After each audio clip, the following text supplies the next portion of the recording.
માળિયા Kutch highway ઉપર મચ્છુ નદીના પાણી ફરી વળ્યા છે। મોરબીથી કચ્છ તરફ જવાનો નેશનલ હાઈવે બંધ થઈ ચૂક્યો છે। નેશનલ હાઈવે ઉપર 3.5 ફૂટ કરતા વધુ પાણી જોવા મળી રહ્યા છે। અનેક વાહનો હાઈવે પર ફસાઈ ચૂક્યા છે।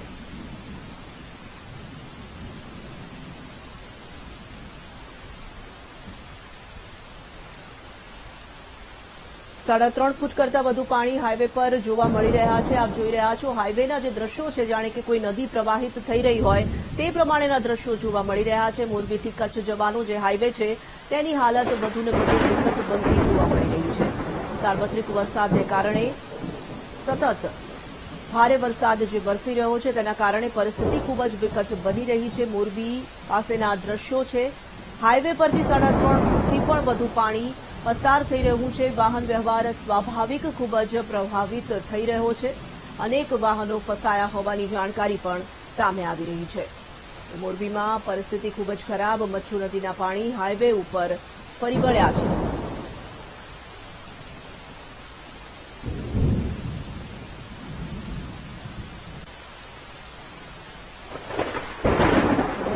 પાણી હાઈવે પર ફરી વળ્યા છે અને હાઈવે ઉપર વાહનો ફસાઈ ચૂક્યા છે। આપ જોઈ રહ્યા છો જે દ્રશ્યો સામે આવી રહ્યા છે તે હાઈવે પરના દ્રશ્યો છે। જાણે કે કોઈ નદીના દ્રશ્યો હોય તે પ્રમાણે હાઈવેના દ્રશ્યો પ્રાપ્ત થઈ રહ્યા છે। અનેક ઠેકાણે વાહનો ફસાઈ ચૂક્યા છે। વાહન વ્યવહાર ખૂબ જ પ્રભાવિત થઈ રહ્યો છે અને જે રીતે આ હાઈવે પરથી પાણી પસાર થઈ રહ્યા છે સ્થાનિકોને આ તેજ ગતિએ પ્રવાહિત થતા પાણીમાંથી પસાર ન થવા માટે પણ સૂચિત કરવામાં આવી રહ્યા છે। તો આ તરફ સમગ્ર ગુજરાતમાં પરિસ્થિતિ ભારે વરસાદને કારણે વિકટ બની રહી છે। સતત 3 જેટલી સિસ્ટમ સક્રિય થઈ છે અને તેને કારણે પરિસ્થિતિ બેકાબૂ બની રહી છે। ભારેથી અતિભારે વરસાદ અનેક જિલ્લાઓમાં સતત વરસી રહ્યો છે અને અનેક નદીઓ જે છે તેમાં પણ નવા નીરની આવક નોંધાઈ રહી છે। આ તરફ ઉપરવાસમાં પણ ભારે વરસાદ છે અને તેને કારણે નદીઓ જળાશયો તમામ બે કાંચે વહી રહ્યા છે અને સાથે જ નવા નીરની આવકને કારણે પરિસ્થિતિ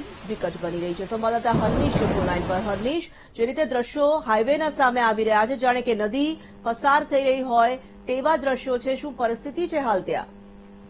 સૌથી પહેલા વાત કરીએ તો મોરબી જિલ્લામાં કચ્છ તરફથી જવા માટેનો જે નેશનલ હાઈવે પસાર થાય છે જેમાં માળિયા તાલુકાના ખેડી ગામ પાસે મચ્છુ નદીના પાણી ફરી વળ્યા છે અને નેશનલ હાઈવે રોડ ઉપર 4 ફૂટ જેટલું પાણી હાલ વહી રહ્યું છે। તેના કારણે મોરબી અને અમદાવાદ તરફથી કચ્છ આવવા અને જવા તરફનો રસ્તો છે એ બંધ કરી દેવામાં આવ્યો છે। તો વાત કરીએ તો સોમવારના દિવસ દરમિયાન ચોટીલા વાંકાનેર અને મોરબી પંથકમાં પડેલ ભારે વરસાદને કારણે 1, 2 અને 3 ડેમ ઓવરફ્લો થઈ ગયા હતા, જેને લઈને ત્રણેય મચ્છુ ડેમના એક સાથે 30 જેટલા દરવાજા ખોલીને 2.5 લાખ ક્યુસેક કરતા વધારે પાણીનો જથ્થો છે નદીમાં છોડવામાં આવ્યો હતો, જેથી કરીને પાણી છે માળિયા તાલુકાના વિસ્તારમાં હાલ તાંડવ મચાવી રહ્યા છે અને હાલમાં માળિયા કચ્છ હાઈવે રોડ ઉપર મચ્છુ નદીના પાણી છે ફરી વળ્યા છે, જેથી કરીને મોરબી અને અમદાવાદ તરફ કચ્છ આવવા જવા માટેનો રસ્તો છે સંપૂર્ણ બંધ કરી દેવામાં આવ્યો છે। અને હાલ ડીએનડીએના નવલાન ગઢવી સાથે વાત કરતા તેમણે જણાવ્યું છે કે નદીમાંથી જે વહેતા પાણી હાલમાં નેશનલ હાઈવે રોડ ઉપર 4 ફૂટ જેટલું પાણી પસાર થઈ રહ્યું છે અને લગભગ 8 થી 10 કલાક જેટલો સમય લાગશે પાણીને પસાર થતા। અને હવામાન ખાતાએ જે કરેલી આગાહી છે તેના મુજબ મોરબી વાંકાનેર અને ચોટીલા વિસ્તારમાં ભારે વરસાદ પડ્યો છે, તેને લઈને વધુ પાણીનો પ્રવાહ છે નદીમાં થોડો પડે તે પરિસ્થિતિનું નિર્માણ થયું છે। જી।